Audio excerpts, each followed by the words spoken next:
Okay, Rick, can you tell us what life's been like since the end of the Paralympics?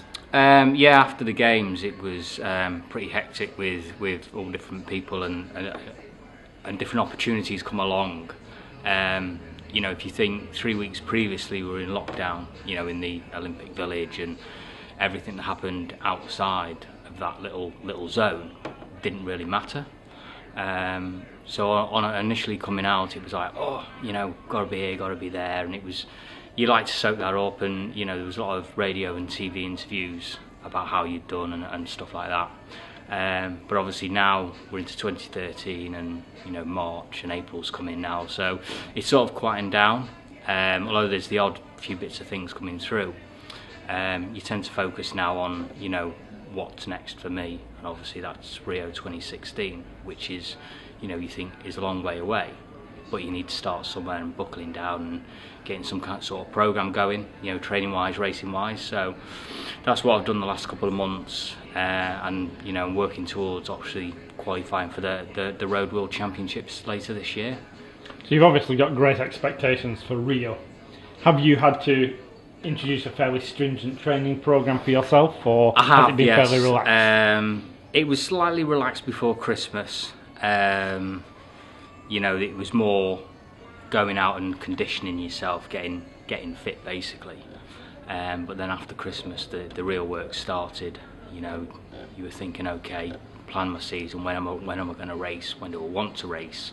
You know, when do I need to peak and stuff like that. So yeah, you know, it was harder at, say, November time to get back into training, because you were like, oh, it starts again. But now I'm really up for it, and I really want to get there and do that fight now for this year.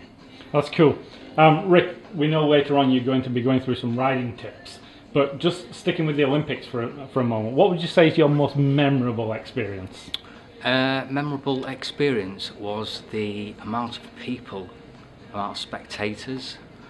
I've never experienced anything like that in my life, and there was one particular moment where it was right after my race. Our PR girl came up to us and she said, oh, come outside, is someone would like to meet you. And she took me outside, and it was just a mass of people, and they were all shouting my name, and I was like, this isn't real, it's not right, this. And then the next minute we were going through the crowd, and there was one of the Sky Sports interviewers that I recognised from the telly, and I actually said to her, I recognise you from somewhere. And then it clicked, hang on, and she was there, microphone, and interviewing me live on Sky Sports, which was quite surreal. So yeah, just amazing. Mm-hmm. Absolutely. I know legacy has been mentioned loads about the Olympics, hasn't it? Yeah. And you've, since finishing, you've really got involved in trying to develop that yourselves with Sky in the Sky Sports mentoring program. Can you tell us a little bit about that? Yeah, the Living for Sport program that they've got going, I actually applied for last year, but obviously with the games and stuff, I didn't really have time to follow it through and stuff.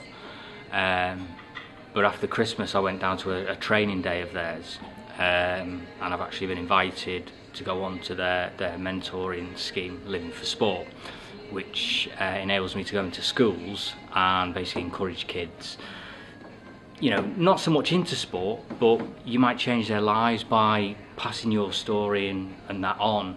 You know, look at me, look what I've done, where I came from, my background.